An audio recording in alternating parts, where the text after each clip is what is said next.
এটা আমাদের প্রত্যেকটা মানুষেরই কথা। আমাদের প্রত্যেকটা মানুষের কিন্তু এই যে আয়ুরূপী সূর্য দিন দিন যে অস্ত যেতে চলেছে গো মা। কত ছোট ছিলাম, মায়ের কোলে কত খেলেছি, কত ছোট্ট ছিলাম, কিন্তু দেখতে দেখতে দেখতে দেখতে কত বড় হয়ে যাচ্ছে। দেখতে দেখতে যে আমরা ওই মৃত্যুর মুখের দিকেই যদি ঢলে ঢলে পড়ে যাচ্ছি গো মা। মৃত্যু আমাদেরকে দুটি হাত বাড়িয়ে ডাকছে, আয়। সময় যে আমাদের নাই গো মা। আমাদের এই আয়ুরূপী সূর্য দিন দিন যে অস্ত যেতে চলেছে। আমরা কে কখন কোন মুহূর্তের জন্য আমরা চলে যাব এই পৃথিবী ছেড়ে, আমরা কিন্তু কেউ বলতে পারি না বাবা। এই নিঃশ্বাসের কিন্তু কভু নাহি বিশ্বাস। এই নিঃশ্বাস কখন কোন মুহূর্তে আমাদের ছেড়ে চলে যাবে আমরা বলতে পারি না। জীবন যা প্রাণবায়ু জলডিম্ব প্রায়, এই আছি এই নয় করি হয় হয়। ভাবাবিষ্ট পদকবি বললেন, দুর্লভ মনুষ্য জন্ম পাইয়া সংসারে, আমি কৃষ্ণ না ভজিন দুঃখ আমি কহিব কার। সংসার সংসার করে মিছে গেল কাল, লাভ না হইল কিছু ঘটিল সব জঞ্জাল। কিসের সংসারে এই ছায়াবাজি প্রায়, ইহাতে মমতা করে মোর বৃথা দিনটা চলে যায়। এ দেহ পতন হলে কি হবে আমার, কেহ সুখ নাহি দেবে ওই পুত্র পরিবার। অতএব মায়ামোহ ছাড়ো বুদ্ধিমান, নিত্য তত্ত্ব কৃষ্ণ ভক্তি করহ সন্ধান। হরি হরি বল হরি বল। তাই কে কখন আমরা কোন মুহূর্তে চলে যাব আমরা কেউ বলতে পারি না গো মা। মহারাজ পরীক্ষিতের নাম আপনারা অনেকেই শুনেছেন। মহারাজ পরীক্ষিত তিনি জানতে পেরেছিলেন যে 7 দিনের মধ্যে ভিতরে তার মৃত্যু হবে। মহারাজ পরীক্ষিত তিনি জানতে পেরে গিয়েছিলেন বাবা। তাই তিনি কি করেছিলেন জানো? এই 7 দিনের মধ্যে তিনি 60,000, 100-200 নয়, 60,000 মুনি ঋষিকে আমন্ত্রিত করে তিনি ভাগবত কথা শ্রবণ করেছিল। ভাবুন তো বাবা, মহারাজ পরীক্ষিত তিনি ভাগ্যবান ছিলেন, তাই তিনি তার মৃত্যুর দিনক্ষণ তিনি আগে থেকেই জানতে পেরে গিয়েছিলেন। কিন্তু আমাদের কথাটা একবারের জন্য কি ভেবে দেখেছি? আমাদের এই এমন বান্ধব আরে কেবা হবে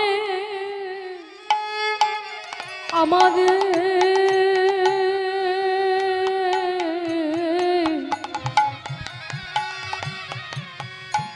আমাদের এই এমন বন্ধু আরে কেবা হবে আমাদের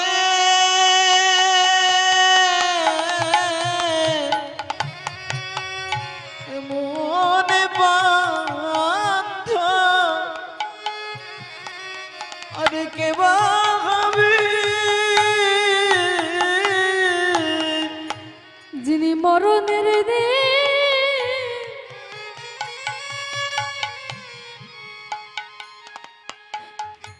আমাদের মরণের দে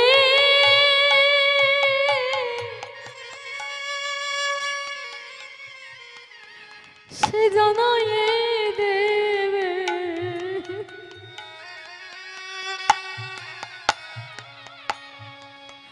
আমাদের এমন বান্ধব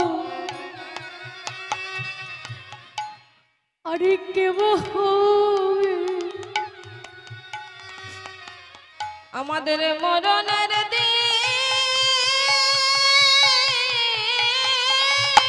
নিতাই গৌর হরি বল হরি বল জানাইয়ে দেবে। আমাদের এমন বান্ধব আর কেবা হবে যিনি মরণের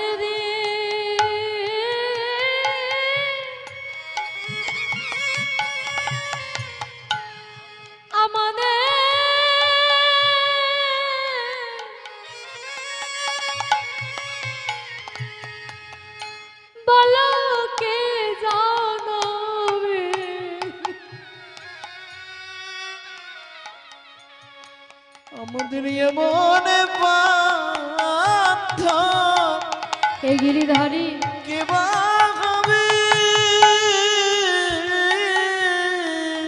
আমাদের মরণের দিন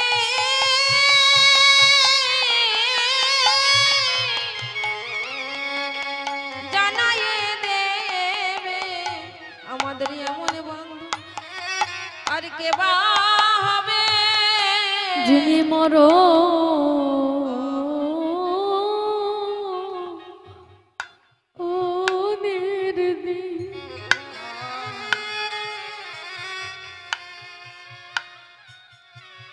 বলকে জানাইয়ে দেবে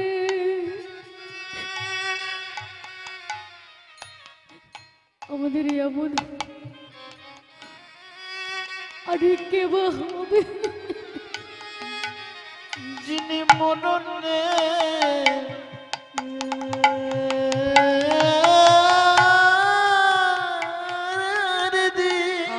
হরি বল জন্মাইয়ে দেবে আমাদের মনে বাধ্য কে বা হবে যিনি মরণের দিন জানাইয়ে দেবে বল কোন দিনে চলে যেতে হবে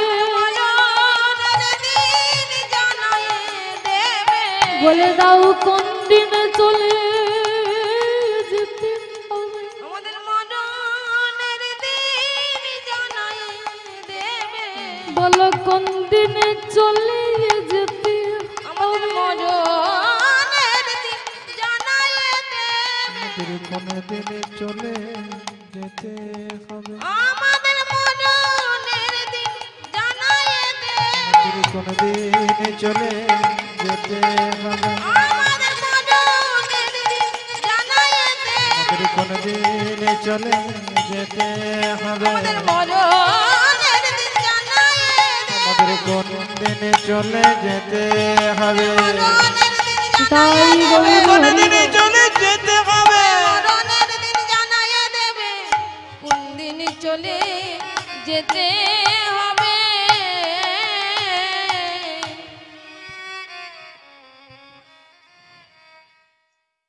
তাই সেই ছোট্ট লালা হরি বল সেই লালাবাবু কি করেছে মনে মনে চিন্তা করছে যে তাহলে আমি কি কোনোদিন গোবিন্দকে পাবো না আমারও তো জীবনের যে বেলা চলে যায় আমি এখানে আর থাকবো না এই জমিদারির মধ্যে আমি থাকবো না আমি চলে যাব তাই সেই ছোট্ট মেয়ে সুমতির কাছে এসে বলছে ওরে সুমতি ওরে মা আমি কাছারি ঘরে যাব না বাবা তুমি কোথায় যাবে আমি কোথায় যাব জানিস মা আমি যাব সেই মধুর বৃন্দাবন বাবা ও বাবা তুমি তুমি বৃন্দাবনে যাবে বাবা বাবা ও বাবা তুমি তো বৃন্দাবনে যাবে তবে আমি তো ছোট আমি তো এত দূরের পথ আমি তো হেঁটে যেতে পারবো না বাবা তাই তোমার কাছে আমি একটা কথা বলবো হ্যাঁ বল মা বাবা তুমি তো বৃন্দাবনে চলেছ কিন্তু বৃন্দাবনে গিয়ে যদি কোনোদিন তুমি সেই বৃন্দাবনে চন্দ্রের দেখা তুমি পাও হরি বল শুধু আমারও হয়ে গোবিন্দকে একটু জানিয়ে দাও গোবিন্দ যেন আমায় শেষে দিনে যেন পারাবাহার করে দেয় বেশ যদি আমার তার সঙ্গে দেখা হয় মা আমি নিশ্চয়ই তোর কথা বলবো তবে মা রে এইবার তুই আমায় একটু সুন্দর করে সাজিয়ে দে দেখি সাজিয়ে দে যেই না বলেছে আজ ছোট্ট মেয়ে সুমতি কী করেছে তার বাবাকে সুন্দর করে সাজিয়ে দিল তবে মাগো রাজবেশে নয় আজকে লালাকে কাঙালির বেশে সাজিয়েছে বাবা কারণ এটাই তো বৈষ্ণবের বেশ প্রকৃত যারা বৈষ্ণব হয় তাদের বেশ কি জানো প্রকৃত যারা বৈষ্ণব হয় তাদের হলো একটাই বেশ সেটা কি ন্যাড়া মাথা ছেঁড়া কাঁথা পরনে বহির বাস আর কেহ জিজ্ঞাসিলে বলে আমি আমার শ্রী চৈতন্যের দাস। হরি বল। এটাই হলো তার প্রকৃত বেশ। হরি বল, হরি বল। ও বাবা, তাড়িয়ে দেবেন না, তাড়িয়ে দেবেন না ওকে। কোন জন্মের স্বীকৃতি ছিল তাই হরিবাসরে দাঁড়িয়ে হরিকথা শ্রবণ করছে। ওদের তো জড় জিহ্বা, ওরা বলতে পারে না কৃষ্ণ নাম, কর্ণে তো শুনতে পাচ্ছে তাই শুনছে দাঁড়িয়ে, তাড়িয়ে দেবেন না।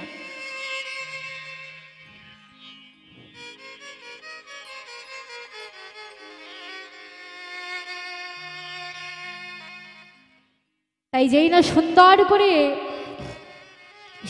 করে সাজিয়েছে, আর এমন সময় হরি বল, সুন্দর করে সাজিয়েছে এমন সময় লালাবাবু বলছে ওরে সুমতি, সুমতি রে, আমি এবার আসি বৃন্দাবনে, তুই এখানে ভালো থাকিস মা। সুমতি লালাবাবুর চরণে প্রণাম করেছে, আর লালাবাবু ছুটতে ছুটতে চললেন বৃন্দাবনের উদ্দেশ্যে। যেই না বৃন্দাবনে চলেছে, চিৎকার করে ডাকছে বৃন্দাবন,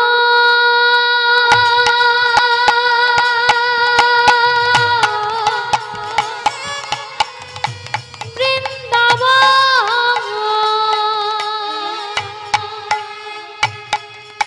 বৃন্দাবন,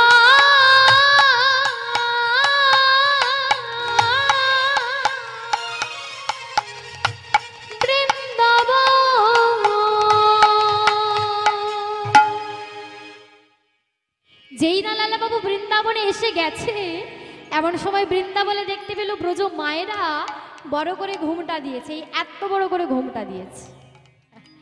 বৃন্দাবনে যারা যারা গিয়েছেন মাগো, তারা তারা জানবেন বৃন্দাবনে ব্রজ মায়েরা তারা বড় করে ঘুমটা দেয়। হ্যাঁ, যেই না বড় করে ঘুমটা দিয়েছে, ওই থালাতে করে ক্ষীর, সর, ননি, ছানা ইত্যাদি তারা গোবিন্দের জন্য নিয়ে চলেছে।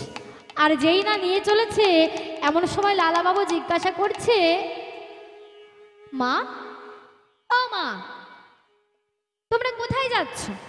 हम लोग बांके बिहारी जी के मंदिर जाते हैं। बांका बिहारी সে আবার কে? हाँ, बोले अरे अरे अरे अरे अरे, आपको बांका बिहारी जी के पता नहीं है वो कौन है? लाला बाबू बोललेन আমি তো শুধু কৃষ্ণকেই জানি। अरे बाबा, उसी का नाम तो बांके बिहारी है, ও তাই নাকি? আমা, তোমরা যখন বাঁকে বিহারীজিকে দর্শন করতে যাচ্ছ, তো আমাকে একটু সঙ্গে করে নিয়ে চলো দেখি, আমি একটু তোমাদের সঙ্গে যাই। আমা, ব্রজমায়েরা বাঁকে বিহারী দর্শন করতে যাচ্ছে, আপনারা যাবেন তো নাকি? তবে এখন তো গাড়ি ঘোড়া নাই, আমরা আমাদের এই মনটাকে নিয়ে যাব সেই মধুর বৃন্দাবন। ঠিক আছে, সবাই মিলে দুটি বাহু তোলে। ব্রজমায়েরা বাঁকে বিহারীজিকে দর্শন করতে চলেছে, আর লালাবাবুও তাদের সঙ্গে সঙ্গে চলেছে। কি নাম গাইতে গাইতে চলেছে গো? কি নাম? বলে রাধে রাধে রাধে রাধে রাধে রাধে বল, রাধে রাধে রাধে রাধে রাধে রাধে বল, বলো রাধে রাধে রাধে রাধে রাধে বল, রাধে রাধে রাধে রাধে রাধে রাধে বল, বলো রাধে রাধে রাধে রাধে রাধে রাধে বল, রাধে রাধে রাধে রাধে রাধে রাধে বল, বলো রাধে রাধে রাধে রাধে রাধে রাধে বল, রাধে রাধে রাধে রাধে রাধে রাধে বল, রাধে রাধে, বলো রাধে রাধে রাধে রাধে রাধে রাধে বল, রাধে রাধে রাধে রাধে রাধে রাধে বল, রাধে রাধে রাধে রাধে রাধে রাধে বল, রাধে রাধে বলো রাধে রাধে রাধে হরি হরি বল, হরি বল, বলো রাধে রাধে রাধে রাধে রাধে রাধে বল, রাধে রাধে রাধে রাধে রাধে রাধে বল, বলো রাধে রাধে রাধে রাধে রাধে রাধে বল, রাধে রাধে রাধে রাধে রাধে রাধে বল। যেই না ব্রজমায়না রাধা নাম গাইতে গাইতে চলেছে, লালাবাবু তাদের পেছনে পেছনে চলেছে। আর লালাবাবু গাইতে গাইতে যাচ্ছে কি নাম? বলো কৃষ্ণ কৃষ্ণ কৃষ্ণ কৃষ্ণ কৃষ্ণ কৃষ্ণ বল, কৃষ্ণ কৃষ্ণ কৃষ্ণ কৃষ্ণ কৃষ্ণ কৃষ্ণ, বলো কৃষ্ণ কৃষ্ণ কৃষ্ণ কৃষ্ণ কৃষ্ণ কৃষ্ণ বল, কৃষ্ণ কৃষ্ণ কৃষ্ণ কৃষ্ণ কৃষ্ণ কৃষ্ণ বল, বলো কৃষ্ণ কৃষ্ণ কৃষ্ণ কৃষ্ণ কৃষ্ণ কৃষ্ণ বল, কৃষ্ণ কৃষ্ণ কৃষ্ণ কৃষ্ণ কৃষ্ণ কৃষ্ণ বল, বলো কৃষ্ণ কৃষ্ণ কৃষ্ণ কৃষ্ণ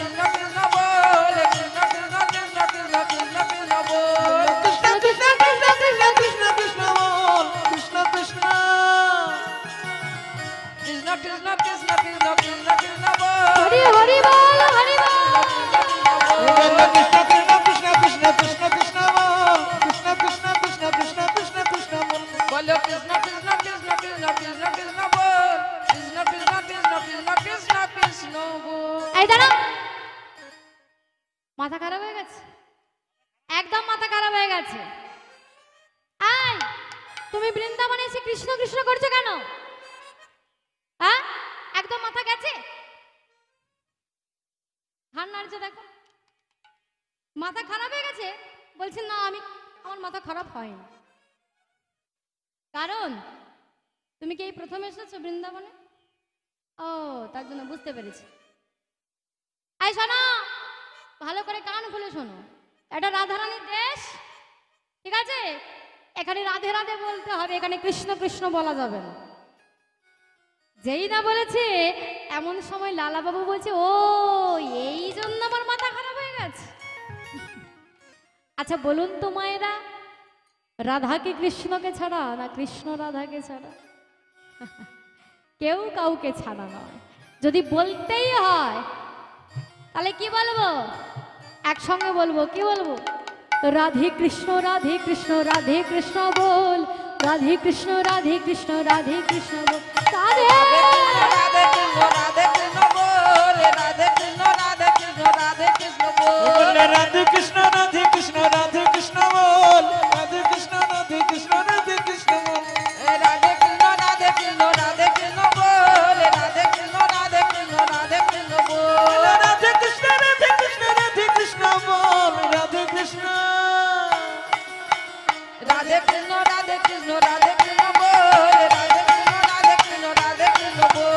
রাধে কৃষ্ণ রাধে কৃষ্ণ রাধে কৃষ্ণ বল রাধে কৃষ্ণ রাধে কৃষ্ণ রাধে কৃষ্ণ বল, রাধে কৃষ্ণ রাধে কৃষ্ণ রাধে কৃষ্ণ বল, রাধে কৃষ্ণ রাধে কৃষ্ণ রাধে কৃষ্ণ বল রাধে কৃষ্ণ রাধে কৃষ্ণ রাধে কৃষ্ণ বল রাধে কৃষ্ণ রাধে কৃষ্ণ নিতাই গৌর হরি বল। রাধে কৃষ্ণ রাধে কৃষ্ণ রাধে কৃষ্ণ বল রাধে কৃষ্ণ রাধে কৃষ্ণ রাধে কৃষ্ণ বল। তাই লালাবাবু কি করলেন? সেই বাঁকে বিহারীজিকে দর্শন করলেন, আর বাঁকা বিহারীজিকে দর্শন করে সেই মন্দিরের প্রসাদ পেলেন। আর মন্দিরের প্রসাদ সেবা করে ওই রাধাকুণ্ডের তীরে এসে মনে মনে গালে হাত দিয়ে ভাবছে, আচ্ছা বৃন্দাবনে তো আমি এসে গেছি, কিন্তু ভজনটা করব কেমন করে? যেই না মনে মনে ভাবছে, এমন সময় এক বাবাজি এসে বলছে, কি নাম গো তোমার? আগে আমার নাম লালা। কোথা থেকে এসেছো? আমি সেই মুর্শিদাবাদ জেলা থেকে আমি এখানে এসেছি। কেন কেন এসেছো? ব্যবসা বাণিজ্য করতে নাকি? আগে সত্যি কথা বলতে কি, আমি তো ব্যবসা বাণিজ্য করতে আসেন, তাহলে কেন এসেছি? আগে সত্যি কথা বলতে কি, আমি গোবিন্দ দর্শন করতে এসেছি। বাহ, তো গোবিন্দ দর্শন করতে এসেছো, তোমার গোবিন্দ দর্শন হয়েছে? সত্যি কথা বলতে কি বাবাজি, ও গোবিন্দ তো চলতে পারে না, বলতে পারে না, শুধু এক জায়গায় দাঁড়িয়ে থাকে। আমি কোনো অচল গোবিন্দ নয়, আমি এই বৃন্দাবনে এসেছি, আমি সচল গোবিন্দ দর্শন করি। বাহ বাহ বাবা, তোমার কথা শুনে আমি খুব খুশি হয়েছি। আচ্ছা লালা, তোমাকে একটা কথা জিজ্ঞাসা করবো, কিছু মনে করবে না তো? বলে হ্যাঁ, কি কথা বলো। গোবিন্দ তো দর্শন করতে এসেছো, তোমার গুরু দীক্ষা হয়েছে তো? কারণ গুরু দীক্ষা না নিলে তো গোবিন্দ তোমায় দর্শন দেবে না। ভক্তমণ্ডলী, ভক্তিমতী মায়েরা এবং বাবারা, এখনো পর্যন্ত যারা যারা আপনারা গুরু দীক্ষা নেননি, অবশ্যই কিন্তু আপনারা গুরু দীক্ষা কিন্তু অবশ্যই নেবেন। আর এই যে তুলসীর মালা, এই যে তুলসীর মালা যে কণ্ঠে ধারণ করেছি, যারা যারা এখনো পর্যন্ত তুলসীর মালা কণ্ঠে ধারণ করেননি, অবশ্যই কিন্তু এই তুলসীর মালা কিন্তু কণ্ঠে অবশ্যই ধারণ করবেন। কেন না, শাস্ত্রে বলেছেন, তুলসীর হার না পরে যে ছাড়, বৃথাই জনম তার, তিলক ধারণ না করে যে জন, জমালয় বাস্তার। তাই তিলক সেবা করবেন, তুলসীর মালা কিন্তু অবশ্যই ধারণ করবেন। তা লালাবাবু বললেন, আমার তো গুরু দীক্ষা হয়নি, তো আপনি আমায় দীক্ষা দিন। বলে বাবা, বললেই তো আর দীক্ষা দেওয়া যায় না, এর জন্য তোমায় অনেক পরিশ্রম করতে হবে, অনেক কাজ করতে হবে। বলে কি করব? এই ধরো ভিক্ষার ঝুলি, এই ভিক্ষার ঝুলিটা নিয়ে তুমি প্রত্যেকটা দিন তুমি ভিক্ষা করবে। আর যেদিন আমার সময় হবে সেই দিন আমি তোমাকে নিজে ডেকে আমি তোমায় দীক্ষা দেব। তাই লালাবাবু কি করলেন, সেই ভিক্ষার ঝুলি কাঁধে নিয়ে ভিক্ষায় বেরিয়ে পড়লেন। 1 মাস 2 মাস 3 মাস 6 মাস 1 বছর 2 বছর কেটে গেল। প্রত্যেকটা দিন লালাবাবু ভিক্ষা করে গুরুদেবকে দেয়, আর গুরুদেব রন্ধন করে ভগবানকে ভোগ নিবেদন করে প্রসাদ নিয়ে লালাকে দেয়, আর সেই প্রসাদ লালাবাবু সেবা করে। এইভাবে গত হয়ে যায় দিন। কিন্তু হঠাৎ একদিন ভোরের বেলা লালাবাবু ভিক্ষায় বেরিয়েছে। যেই না ভোরের বেলায় ভিক্ষায় বেরিয়েছে, হঠাৎ লালাবাবু শুনতে পেল একটা মন্দিরের জয় ঘণ্টার শব্দ।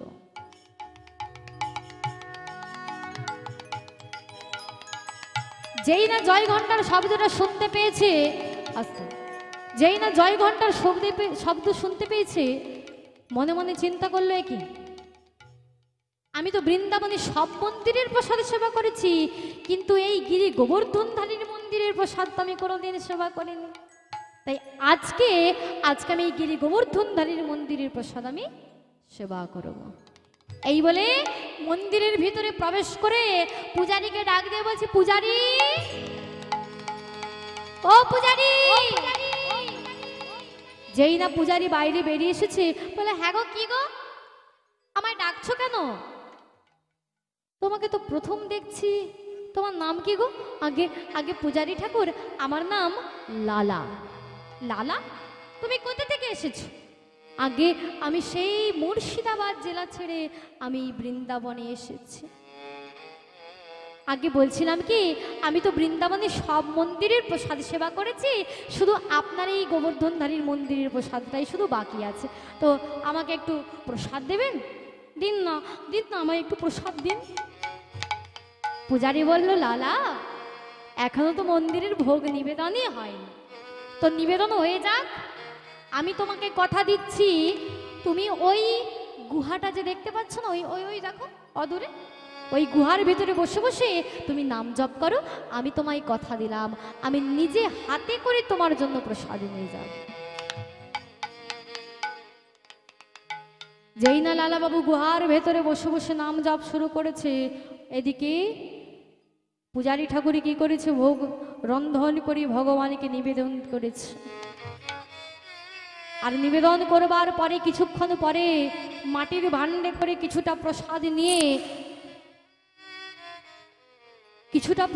নিয়ে যেই না ওই মন্দিরের দরজার বাহিরে পা দেবে, এমন সময় প্রচন্ড ঝড় বৃষ্টি আরম্ভ হয়ে, যেই না ঝড় বৃষ্টি আরম্ভ হয়ে গেছে, একই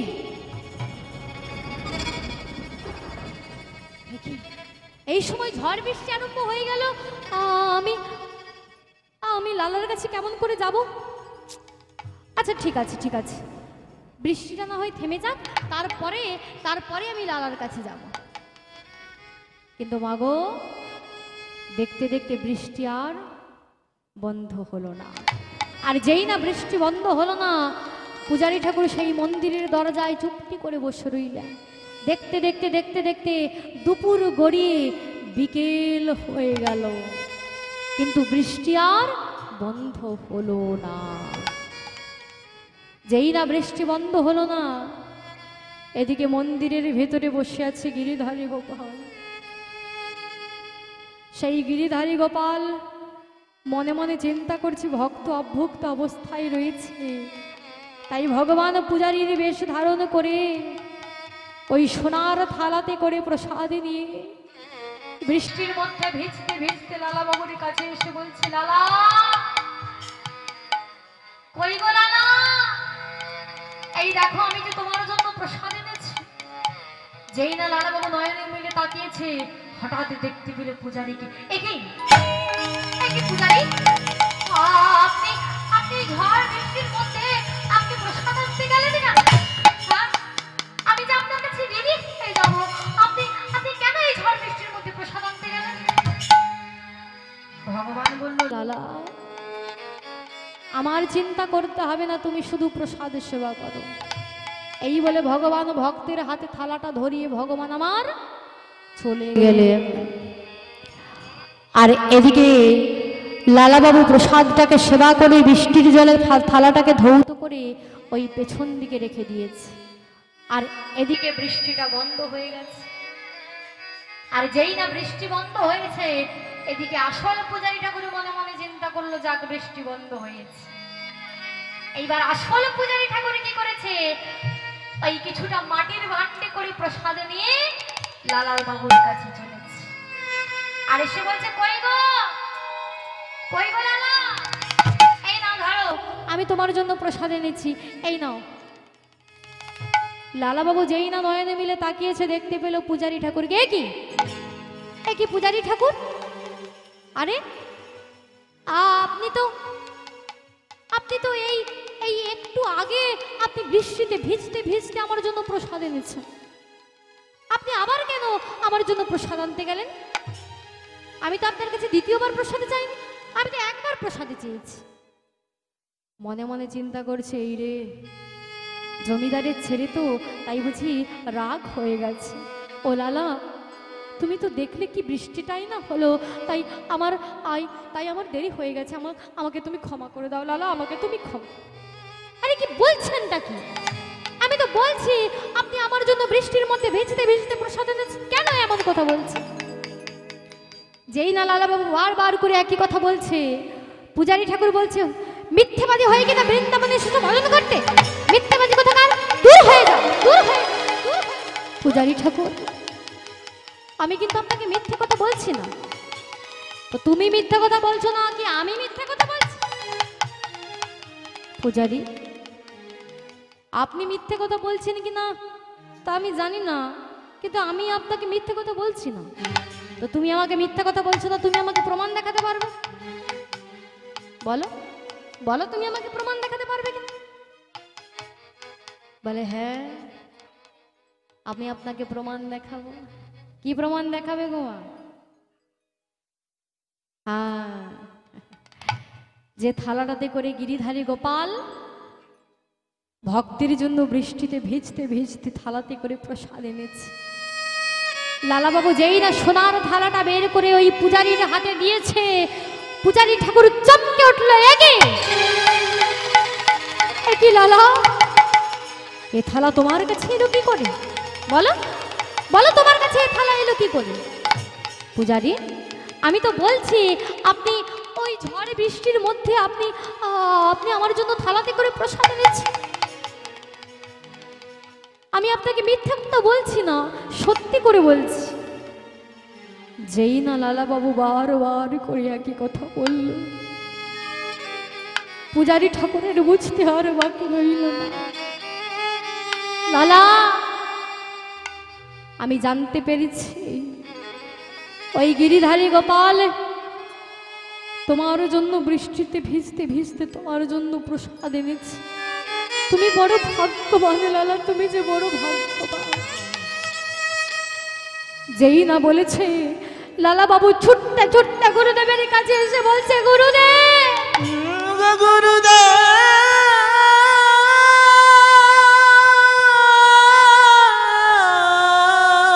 গুরুদেব, আমার ভাগ্যে কেন এমন হলো বলো তো?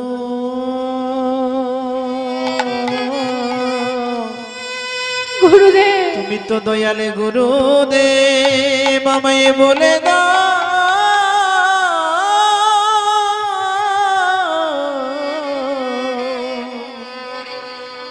ধরেও কেন ধরেতে পারলাম না গুরুদেব, কতদিনে দেখা হবে বলো না?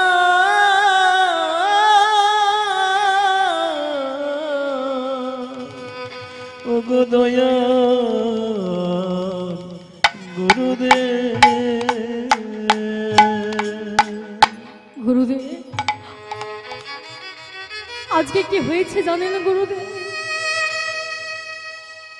আজকে গিরিধারী গোপাল আমার জন্য বৃষ্টিতে ভিজতে ভিজতে আমার জন্য থালাতে করে প্রসাদ এনেছে। গুরুদেব, ভগবান আমার কাছে এসেও কেন দেখা না দিয়ে চলে গেছে? তুমি কি আমার আদেশ পালন করেছো? হ্যাঁ, আমি আমি আপনার আদেশ পালন করেছি না।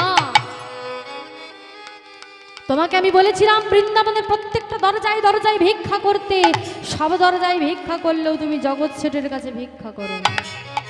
যাও, তুমি জগৎ শেঠের কাছে যাও। ওর কথা বলবেন না, ও আমার সঙ্গে জমি নিয়ে মামলা মোকদ্দমা করে। ছি ছি লালা, ছি। তুমি সংসার পরিত্যাগ করলে, জমিদারি পরিত্যাগ করলে, কিন্তু কিন্তু সামান্য সামান্য অভিমানটুকু তুমি পরিত্যাগ করতে পারলে না। আর সামান্য অভিমানটুকু তুমি পরিত্যাগ করতে পারোনি বলে আমি তোমায় দীক্ষা দিইনি। আর আমি তোমায় দীক্ষা দিইনি বলে আজকে গিরিধারী গোপাল তোমার কাছে এসেও দেখা না দিয়ে চলে গেছে। যাও, জগৎ শেঠের কাছে যাও। যেই না বলেছে, লালাবাবু ছুটতে ছুটতে জগৎ শেঠের কাছে চলেছে। বন্ধু, বন্ধু, যেই না বন্ধু বন্ধু বলে ডেকেছে, এমন সময় দরজায় দুজন দাঁড়িয়ে, তারা দ্বার দুটি আবদ্ধ করে আছে। লালাবাবু দাঁড়িদের কাছে এসে বলছে, দাঁড়ি, আমার বন্ধুকে একবার ডেকে দাও না গো। কে তোমার বন্ধু? কেন? ওই জগৎ শেঠ আমার বন্ধু। দাঁড়িগণ মনে মনে চিন্তা করলো, সামান্য ভিখারি, সে কিনা আমাদের জমিদারের বন্ধু। এমন সময় ওই কর্মচারীরা জগৎ শেঠের কাছে এসে বলছে, বাবু, আপনার দরজায় কে লালা নামে একজন ওই ভিখারি এসেছে। যেই না শুনতে পেয়েছে, জগৎ শেঠ মনে মনে চিন্তা করছো, জমি নিয়ে মামলা মোকদ্দমায় হেরে গেছে বলে বুঝি ভিখারির বেশ ধারণ করে আমার কোনো ক্ষতি করবার জন্য এসেছে। যেই না জগৎ শেঠের ঘরের বাইরে বেরিয়েছে, এমন সময় লালাবাবু বলছে, ও বন্ধু, আমি আসিনি আজ তোমার দ্বারে, বন্ধু কোনো ছলনা, ঘাটের মাঝি পার ঘাটাতে ডাকছে আমার, ও বন্ধু, ঘাটের মাঝি পার ডাকছে আমার। আমি আসিনি তোমার দ্বারে, কোনো ছলনা, ঘাটের মাঝি পার ঘাটাতে ডাকছে আমায়, বন্ধু, ঘাটের মাঝি পার ঘাটাতে ডাকছে আমায়। আমি আসিনি আজ তোমার দানে,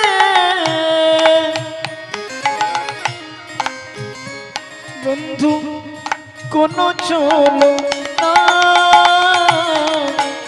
ঘাটের মাঝি পার ঘাটাতে ডাকছে আমার, বন্ধু, ঘাটের নাবিক ঘর ঘাটাতে ডাকছে আমার।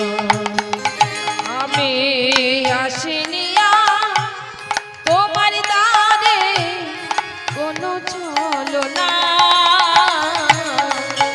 ঘাটের মাঝি পার ঘাটাতে ডাকছে আমায়, বন্ধু, ঘাটের মাঝি পার ঘাটাতে ডাকছে আমায়।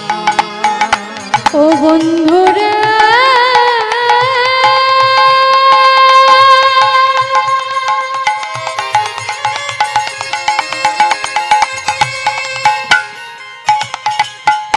ও বন্ধু রে,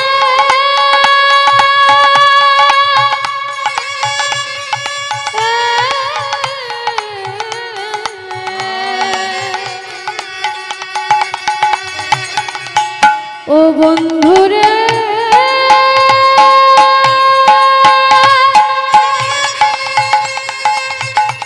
ওরে বন্ধু রে,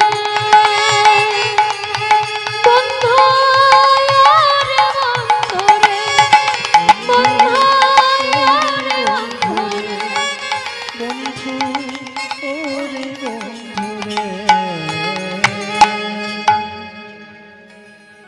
যেই না লালা বাবু বলেছি, বন্ধু তুমি আমায় চিনতে পারছো? আমি তোমার বন্ধু লালা। জগৎ ছেড়ে বললো, লালা এ তোমার কি বেশ? হ্যাঁ, এ তোমার কি বেশ? তুমি না আমার মতো জমিদার, আর তুমি কিনা জমিদার হয়ে তুমি আমার কাছে এসেছো ভিক্ষা চাইতে? হ্যাঁ, তুমি তো জমিদার, তুমি কি ভুলে গেছো? বন্ধু, এক সময় আমি তোমার মতো জমিদার ছিলাম, কিন্তু আমি বুঝতে পেরেছি আমি যদি জমিদারের মধ্যে যদি আমি থাকি, আমি যে গোবিন্দকে পাবো না। তাই আমি গোবিন্দকে পাওয়ার জন্য আমি সর্বস্ব কিছু পরিত্যাগ করে আমি এসেছি। ওহে সে সাদা সোনার কাজে যে আমার মিটে গেছে বন্ধু। আমি যে এসেছি কালো সোনা খোঁজ করতে। তুমি যদি দাও আমায় এক মুষ্টি ভিক্ষা, তবে হবে যে আমার গুরু দীক্ষা। দাও দাও দাও। এমন সময় যেই না জগৎ ছেড়ে লালাবাবুকে এক মুষ্টি চাল ভিক্ষা দিয়েছে, ভক্তির পরশ পেয়ে আজকে জগৎ ছেড়ে ভক্তে পরিণত হয়ে গেছে। লালাবাবু যেই না গুরুদেবের কাছে এসে বলছে, গুরুদেব এই নিন গুরুদেব, আমি ভিক্ষা করে নিয়ে এসেছি। বলে, দেখো তো তোমার পেছনে কে দাঁড়িয়ে আছে।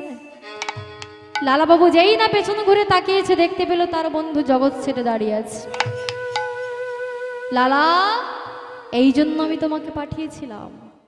যেমন কাঁটা দিয়ে কাঁটা তুলতে হয়, তেমন ভক্ত দিয়েই কিন্তু ভক্ত তৈরি করতে হয়। এসো, তোমাদের দুজনকেই আমি দীক্ষা দেব। এই বলে জগৎ শেঠকে বসিয়ে আর লালাকে বসিয়ে আজকে গুরুদেব তাদের কর্ণে দীক্ষা দিলেন। দেখতে দেখতে দেখতে দেখতে লালাবাবুর বয়স হয়ে গেল 64 বৎসর বয়স। মনে মনে চিন্তা করলো, এ জন্মে বুঝি আমি আর গোবিন্দকে পাবো না। তো গোবিন্দকে যখন আমি পাবোই না, এই জীবন রেখে আমার আর কোনো দাম নাই। গভীর অন্ধকার। মনে মনে চিন্তা করলো, এখানে আমি থাকবো না, আমি আত্মবিসর্জন করবো, যমুনার জলে ঝাঁপ দেব। ছুটতে ছুটতে গিয়ে ধীরে ধীরে করে যেই না যমুনার জলে নেমেছে, এক পা দু পা করে নেমেছে। যেই না গলা পর্যন্ত নেমেছে, হাত দুটোকে উপরের দিকে তুলে দিয়ে বলছে, গিরিধারী, গিরিধারী, এসেছিলাম তোমার কৃপা পাওয়ার জন্য, কিন্তু দেখো প্রভু, আজকে কিনা তোমাকে না দেখে আমায় চলে যেতে হচ্ছে। যেই না লালাবাবু এই যমুনার জলে ঝাঁপ দিয়ে আত্মবিসর্জন করতে যাবে, এমন সময় কে যেন বলল, লালা।